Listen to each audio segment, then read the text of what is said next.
الله أكبر الله أكبر الله أكبر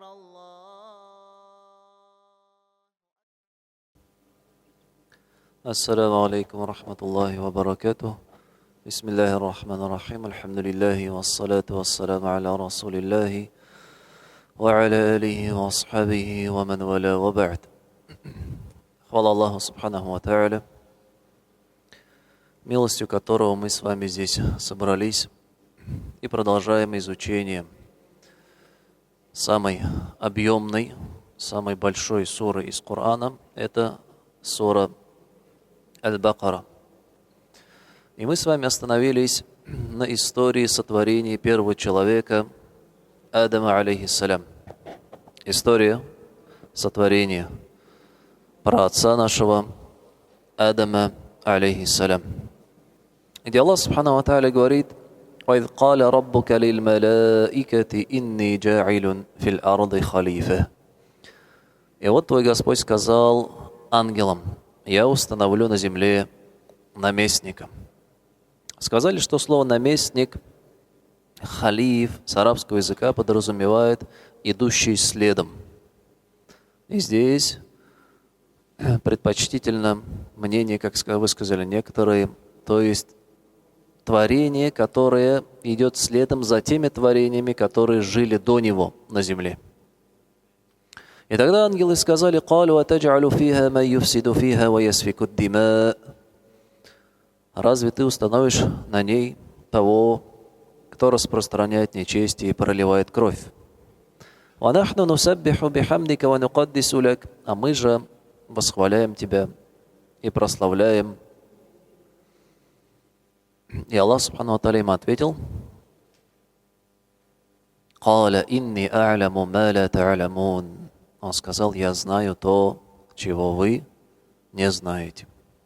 На этом месте мы с вами остановились и продолжаем 31 аят суры Аль-Бакара. Всевышний Аллах Субхану ва Тааля говорит: وَعَلَّمَ آدَمَ الْأَسْمَاءَ كُلَّهَا ثُمَّ عَرَضَهُمْ عَلَى الْمَلَائِكَةِ فَقَالَ أَنْبِئُونِي بِأَسْمَاءِ هَؤُلَاءِ إِنْ كُنْتُمْ صَادِقِينَ.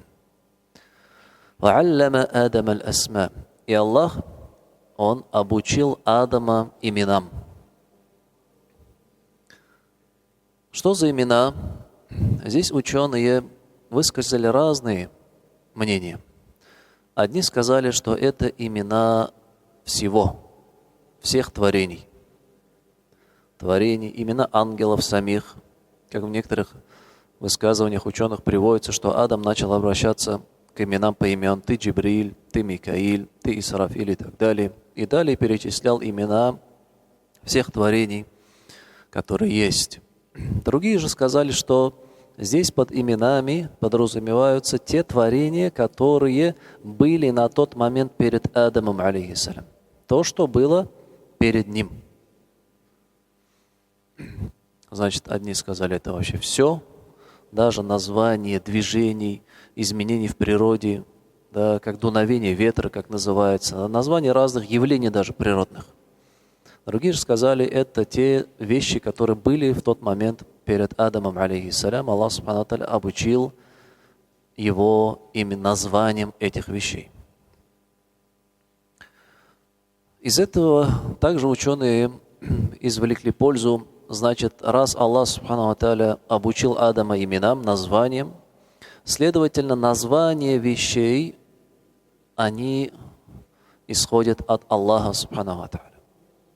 То есть человек не сам узнал эти имена посредством размышления, посредством изучения, и не сам придумал эти названия изначальных вещей. Нет, эти названия, имена вещей, которые существовали в то время, они были переданы человеку Аллахом Субханаху ва Тааля. А далее уже те новые вещи, с которыми человечество сталкивалось, да, на протяжении времени и истории, это уже человечество само что делало? Какие-то новые названия этим вещам придумывало.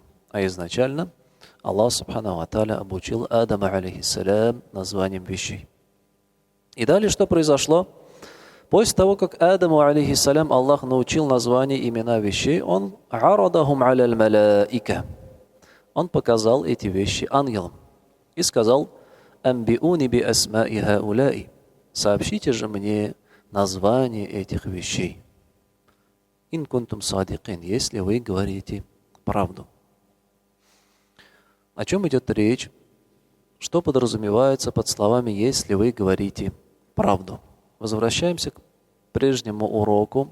Когда Аллах Субханаху ва Тааля сказал, что установит на земле наместника, ангелы сказали: разве ты установишь на ней того, кто проливает кровь и распространяет нечестие? На что Аллах Субханаху ва Тааля сказал: я знаю то, чего вы не знаете. И вот этим вопросом, который следует, показал вещи и сказал: назовите имена этих вещей. Назовите имена этих вещей, если вы говорите правду. То есть, что говорите правду? Если вы действительно знаете то, что будет происходить в будущем. И вы убеждены в том, что будет происходить в будущем, и то, что это творение, которое я сотворил, человек, он будет подобен тем творениям, которые были до него, распространяющим нечестие, проливающим кровь, и что приведет к ухудшению жизни на земле. Что же произошло? Ангелы сказали: «Калу субханака ла ильма лана илля ма алламтана, иннака анталь алимуль хаким». Они сказали: «О Аллах, ты пречист от всяких недостатков. И нет у нас знания, кроме того, которому ты нас обучил». И нет у нас знания, кроме того, которому ты нас обучил. Воистину ты аль-алим, всезнающий, и ты аль-хаким, мудрый.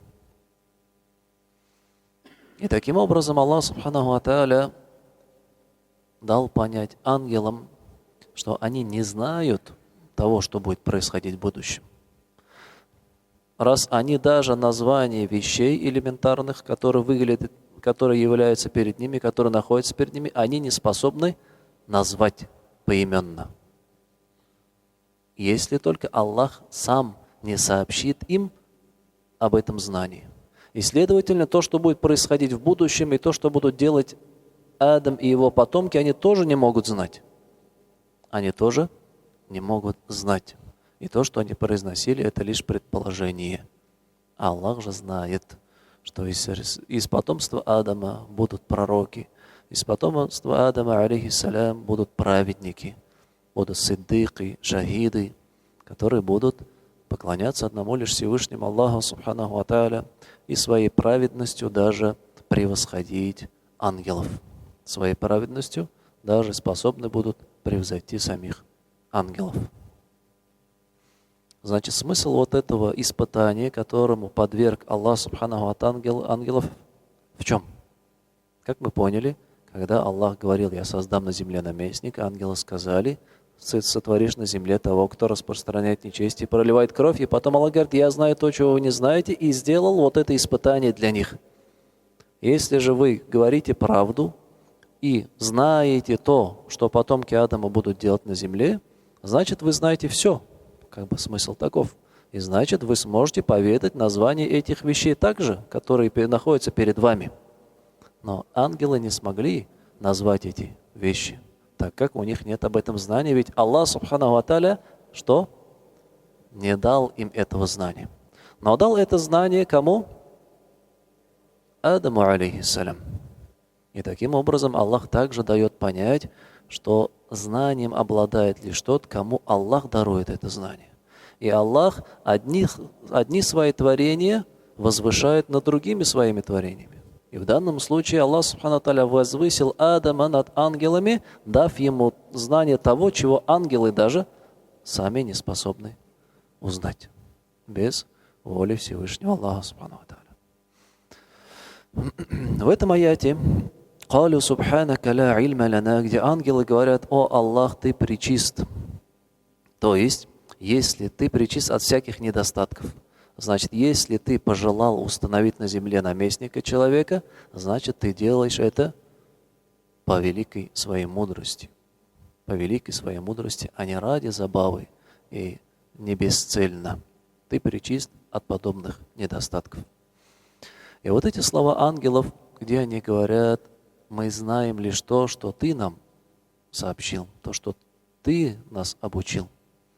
Это пример того, как следует человеку поступать, отвечая на вопрос, ответ на который он не знает. Ангелам был задан вопрос, Аллах Субхану ва Тааля задал. Ангелы не знали на него ответ. И что они сказали? Они не стали выдумывать от себя что-то говорить. Они сказали: мы не знаем. Мы знаем лишь то, чему ты нас обучил. И вот это очень важное качество человека, которому он также должен следовать, говорить «не знаю» на то, чего он действительно не знает. И не выдумать от себя что-то, не пытаться как-то ответить. И это особенно касается вопросов религиозных, вопросов, касающихся религиозных постановлений шариата. Дозволено это или не дозволено? Если нет у тебя знания, нельзя отвечать «да» или «нет». Нужно говорить «я не знаю». Ведь говорить без знания о религии Аллаха Субханаху ва Тааля — это большой грех. Как Аллах в Коране говорит: وَمَنْ أَظْلَمُ مِمَّنِ افْتَرَى عَلَى اللَّهِ كَذِبًا. Кто же более несправедлив, чем тот, кто возводит ложь на Аллаха, говорит об Аллахе без знания. И также пророк Мухаммад саллаллаху алейхи вассалям предостерег от этого. Да, в сборнике Сахиха Муслима приходит, также в сборнике Сахиха Аль-Бухари от сподвижников Абу Хурайра, Анас ибн Малик, где говорится, что пророк саллаллаху алейхи вассалям сказал: «Ман казаба алейя мутааммидан фальятабауа мак'адаху минан нар». Кто возвел на меня ложь преднамеренно, пусть готовит себе место в огне. Возвел на меня ложь намеренно, пусть готовит себе место в огне. То есть говорить, что пророк Мухаммад саллаллаху алейхи вассалям сказал так-то, или что он сделал так-то, или наоборот, он не говорил этого, а он сказал, или он не делал этого, а он на самом деле делал этого. Это все называется возведение лжи на самого посланника Аллаха саллаллаху алейхи вассалям. И это очень опасный грех. Это очень опасный грех. И что интересно, сборник Сахиха Муслима, этот хадис, он находится в самой первой главе. Одним из первых хадисов имам Муслим его приводит. Для того, чтобы себе напомнить о грехе этом и также других предостеречь от того, чтобы не говорить о посланнике Аллаха саллаллаху алейхи вассалям без знания. И тут хотелось бы также обратить внимание на распространенность данной ошибки на сегодняшний день. Ввиду распространения социальных сетей, мессенджеров, да, WhatsApp, Telegram и другие, приходят разные сообщения людям религиозной тематики. И иногда в этих сообщениях говорится, что пророк Мухаммад саллаллаху алейхи вассалям сказал так-то. Или есть хадис от посланника Аллаха саллаллаху алейхи вассалям такой-то, такой-то. И тут надо быть внимательным. Подтвержден ли этот хадис? Действительно ли такой хадис есть? И перед тем, как кому-то его переслать, надо убедиться в том, что это действительно слова пророка саллаллаху алейхи вассалям. Иначе можно оказаться среди этих людей, которые возводят ложь на посланника Аллаха саллаллаху алейхи вассалям. Либо же возводят ложь на Аллаха субханаху ва тааля, говоря того, чего нет о религии. Это очень важно, особенно в этом вопросе часто ошибаются пожилые люди, которые только-только начинают осваивать, скажем, WhatsApp, Messenger, и по своему незнанию им приходит какое-то сообщение подобное, и они рассылают по всем родственникам, по всем контактам телефонным и так далее, и так далее. Это очень опасно. Это очень опасно. Поэтому призываю каждого быть внимательным. Если вам сообщение пришло от человека, которому вы доверяете, да, знающего человека, скажем, какого-то имама, да, у которого есть религиозное образование, который знает. И у этого хадиса, который написан, также есть да, источник, откуда он взят, то здесь, да, мы можем быть уверены. Но если же непонятно, какой хадис с непонятным текстом, при этом же также не указав, откуда этот хадис взялся, тут уже нужно обращаться к знающим людям и уточнять, есть ли вообще такой хадис. Альхамдулилля, на сегодняшний день есть тому человеку, который обладает арабским языком, который может пользоваться поисковиком правильно, можно любой хадис найти, альхамдулилля. Это большое облегчение от Всевышнего Аллаха Субхану ва Тааля. Не нужно идти в библиотеку, открывать большие тома сборников хадисов и искать его. Нет, сегодня есть электронные библиотеки, где очень можно быстро найти эти хадисы, если человек знает арабский язык. Поэтому в этом вопросе необходимо быть предельно внимательным. И как поступили ангелы? Когда они не знали ответа, они сказали: мы не знаем. Они сказали: мы знаем лишь то, чему ты нас обучил. И если вернуться к высказываниям ученых, то каждый из них побуждал, чтобы говорить: я не знаю, я не знаю. Приводится от некоторых ученых, сказавших, что слово «я не знаю» — это уже половина знания. И не нужно бояться быть как-то опозоренным перед людьми. Нужно бояться быть опозоренным в день суда перед Всевышним Аллахом Субхану ва Тааля за те слова, которые ты говоришь о религии, и, возможно, возводишь ложь. Говоришь, что это нельзя, харам, а может быть, это дозволено. Или говорят, что это халяль, можно, но при этом это не дозволено.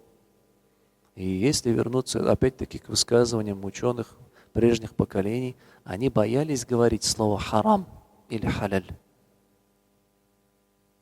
Например, если они в чем-то, какое-то действие порицали, да, они говорили: я считаю, что не следует этим заниматься. Они боялись сказать: это харам, если на это нет открытого довода. Да, или если они считали, что это дозволено, они считали: я не вижу в этом действии никакого вреда. Подобные они слова говорили. То есть они говорили напрямую: харам, халяль, харам, халяль. И удивительно, да, положение некоторых людей сегодня, которые не обладают религиозным знанием, глубокими познаниями, даже не обладая арабским языком, лишь прочитав в переводе некоторые аяты, некоторые хадисы, уже спешат выводить решение хукм. Это очень опасное явление. Поэтому каждого призываю быть внимательным в этом вопросе. И в конце этого аята приводятся два имени Аллаха: Аль-Алим и Аль-Хаким. Всезнающий и мудрый. Всезнающий. Ильм, знание Аллаха Субхану ва Тааля, оно совершенно, и нет ничего, никакого недостатка в нем. Нет ничего, чтобы не знал Аллах. «Я'ляму хаинаталь а'юни ва ма тухфи ссудур», говорит Аллах в Коране. Аллах знает предательский взгляд и то, что таится в сердцах.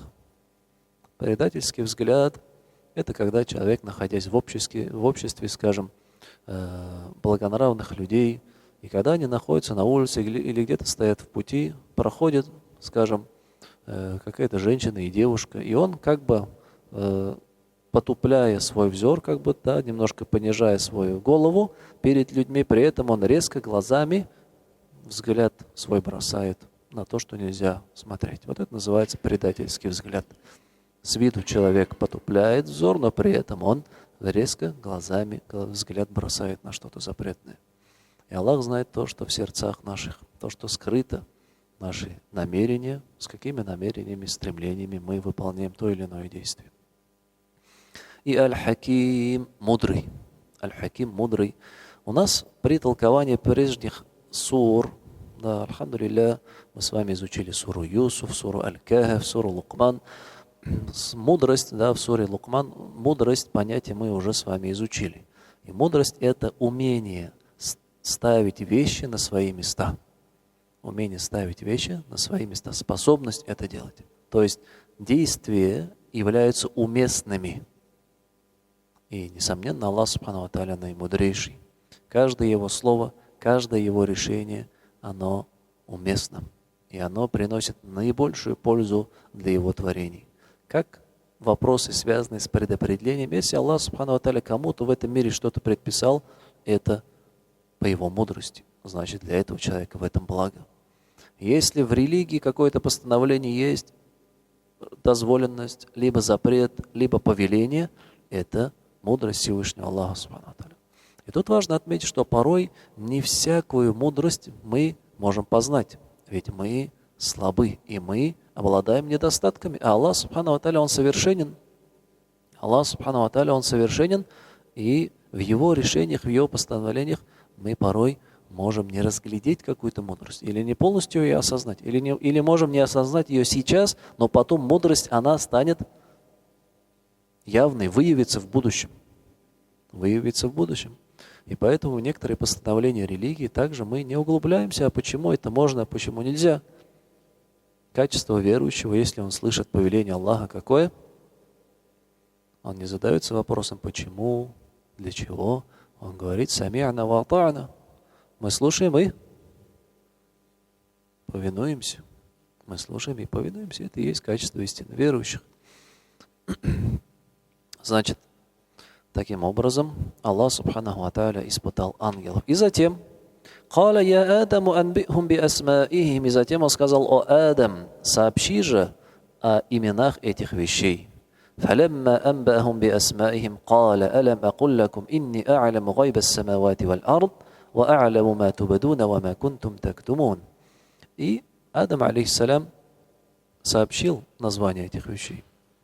И после этого Аллах, обратившись к ангелам, сказал, разве я не сказал вам, что я знаю скрытое на небесах и на земле? И знаю то, что вы утаиваете, и то, что вы совершаете открыто. Я знаю, говорит Аллах, то, что скрыто на небесах и на земле. Знание сокровенного скрытого. Здесь есть два понятия скрытого. Скрытое от одних творений, но знание об этом есть у других творений. И есть те вещи, которые скрыты от всех творений, которые знает лишь сам Всевышний Аллах Субхану ва Тааля. Например, время наступления судного дня. Время наступления судного дня. И очень удивительно, да, как пророк Мухаммад, саллиллаху алейхи вассалям, ответил на вопрос Джибриля, когда он пришел к нему. Когда Джибриль, алейхиссалям, пришел в облике человека, к посланнику Аллаха, саллиллаху алейхи вассалям, когда он сидел со сподвижниками, это длинный хадис Джибриля, мы все знаем. И он задавал ему разные вопросы, и один из вопросов был «Ахбирни аниссаа», сообщи мне о часе, о судном дне. И посланник Аллаха, саллиллаху алейхи вассалям, очень интересный ответ дал. Он сказал «Маль мас'улу анха би'а'лама мин ас-са'иль». Спрашиваемый знает не больше спрашивающего в этом вопросе. Спрашиваемый — это пророк Мухаммад, саллиллаху алейхи вассалям, последний из посланников Аллаха, наилюбимейший, да, обладающий наивысшим положением перед Всевышним Аллахом Субхану ва Тааля. Милость для миров. Он говорит, я, то есть тот, кого спрашивают, знаю не больше спрашивающего. А спрашивающий — это кто? Это Джибриль, алейхиссалям, ответственный за вахи, откровение, который был связующим, да, между всеми пророками и Аллахом Субхану ва Тааля. Я, говорит, не знаю не больше твоего. Значит, никто, конечно же, не знает время наступления судного дня, когда и как оно будет. И каждый из верующих мусульманин должен быть в этом твердо убежден, что знание о судном дне лишь у одного Аллаха Субхану ва Тааля.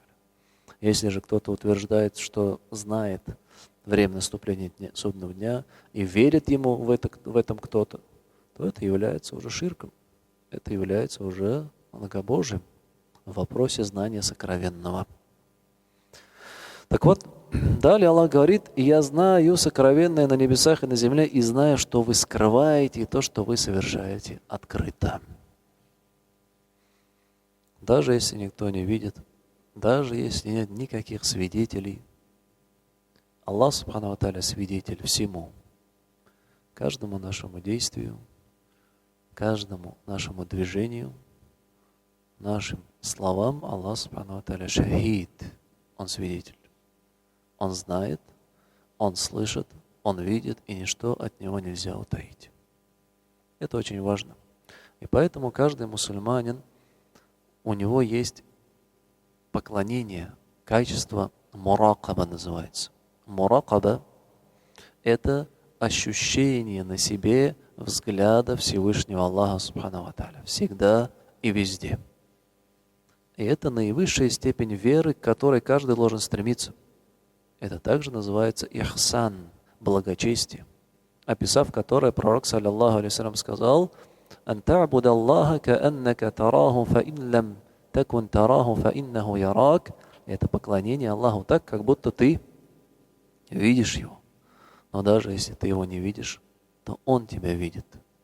И вот это чувство муракаба, то есть ощущение на себе взгляда Всевышнего Аллаха, субхану ва тааля, оно должно быть с верующим человеком постоянно.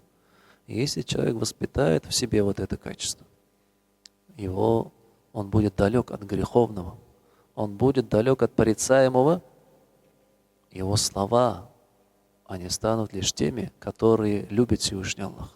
Его действия станут лишь теми, которые любят сам Всевышний Аллах, субхану ва тааля. Он будет бояться, сторониться того, что ненавистно Всевышнему Аллаху, как в нарушении прав самого Аллаха, в совершении грехов, также в нарушении прав других людей.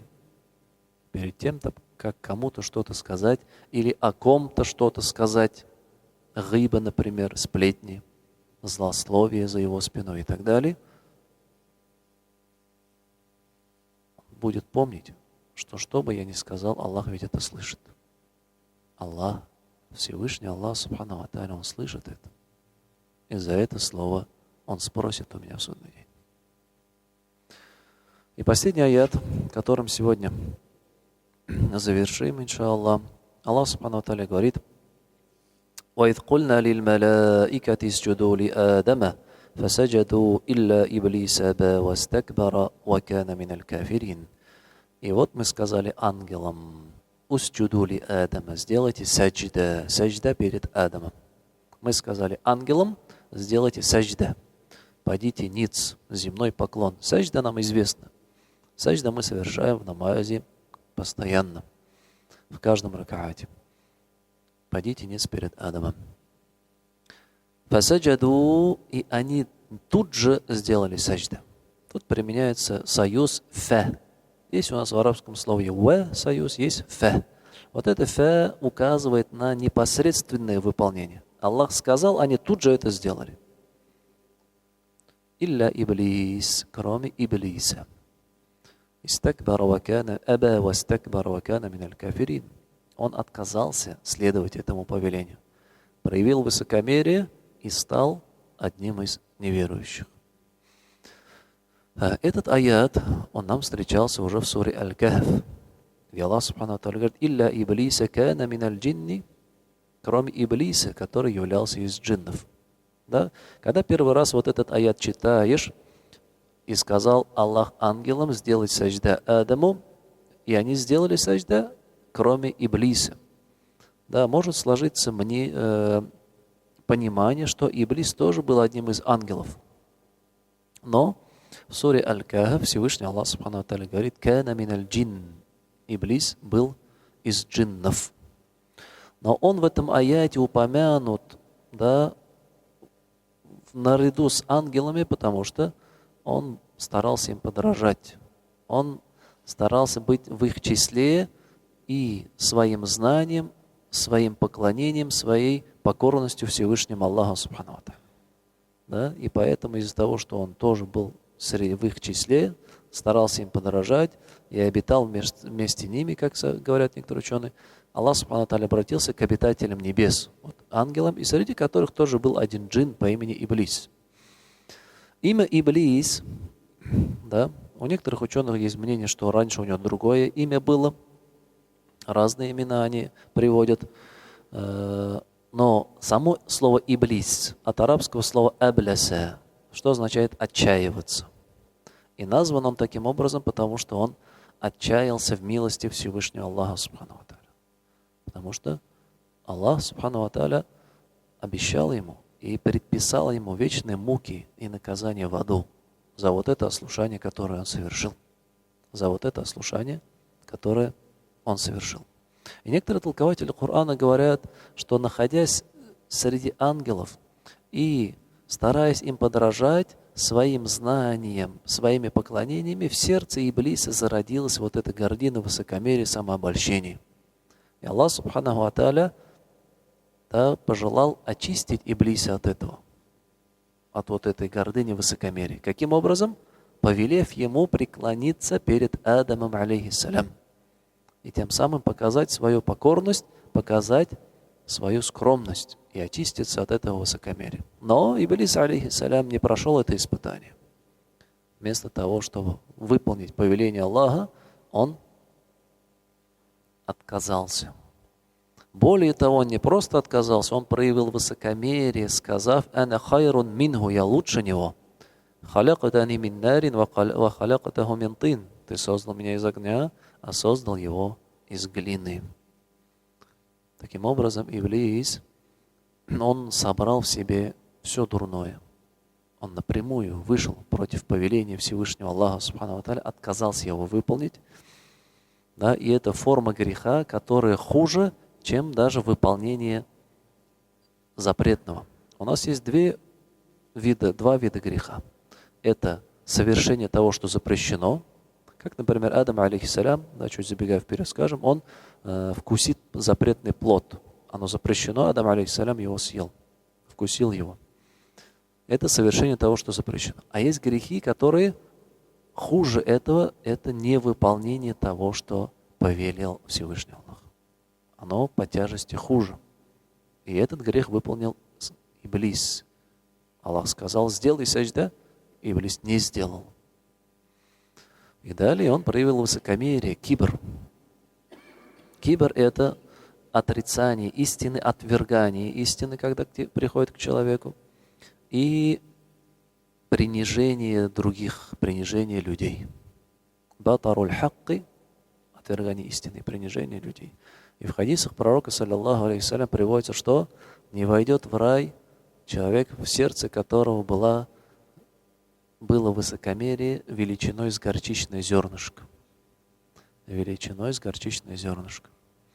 Почему? Ученые объясняют это тем, что вот это высокомерие в сердце человека, оно не позволяет ему совершать благие дела. И тем самым он лишается рая. Как, к примеру, в хадисе пророка, саллаллаху алейхи ва саллям, приходит, что два человека не могут получить знания. Кто это? Это высокомерный и стеснительный человек. Высокомерный, получается, он боится что-то спросить, чтобы не потерять свое положение в обществе, чтобы не сказали: а, ты даже это не знаешь. Он боится этого. Высокомерие ему не позволяет спросить, высокомерие не позволяет изучить что-то новое. Он думает, что он и так все знает. Да, высокомерие не позволяет ему сделать садака, например. Он говорит: пусть сами зарабатывают, я сам заработал. Сейчас я что, должен кормить их? Да? И так далее. Он не может садака сделать из-за высокомерия. Из-за высокомерия он не может оказать какую-то помощь, поддержку нуждающемуся человеку. И так далее, и так далее, и так далее. Получается, вот это высокомерие, это качество, которое человеку не позволяет совершать благие поступки. И сделать тауба не позволяет. Он думает, что он безгрешен, что все у него хорошо и так далее. Именно поэтому высокомерный человек не войдет в рай. И также в день суда высокомерные люди, они заслуживают особого наказания в судный день.